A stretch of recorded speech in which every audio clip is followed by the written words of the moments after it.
Sa ginanap na Cebu Indignation Rally ng Hakbang ng Maisog Cebu, ipinahayag ni dating Pangulong Rodrigo Duterte ang kanyang buong suporta sa pagtakbo ni Pastor Polo C. Quiboloy bilang senador sa darating na halalan. Sa kanyang mensahe, binigyang diin ni dating Pangulong Duterte ang mga katangiang nagpapakilala kay Pastor Quiboloy bilang isang karapat-dapat na leader.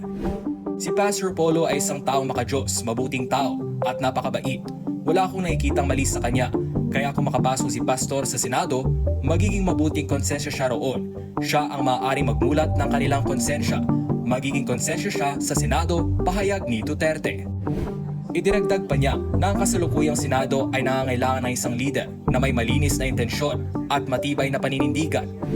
Kulang sila roon ng gabay kung ano ang tama, kung ano ang mabuti at kung ano ang hindi. Si Pastor ang nakikita ko magdadala ng pagbabago sa Senado para sa Diyos, dagdag niya. Nanawagan din si dating Pangulong Duterte sa lahat ng Pilipino na suportahan at iboto si Pastor Quiboloy.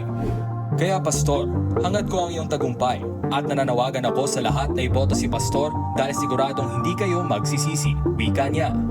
Malapit na magkaibigan ang dating Pangulo at si Pastor Quiboloy na minsang nagsilbi bilang kanyang spiritual advisor.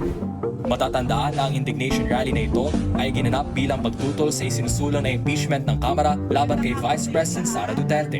Tinatayang aabot sa higit 40,000 ang dumalo sa rally na ito na dinaluhan rin ng PDP laban senatoriables kabilang na ang kinatawan ni Pastor Quiboloy.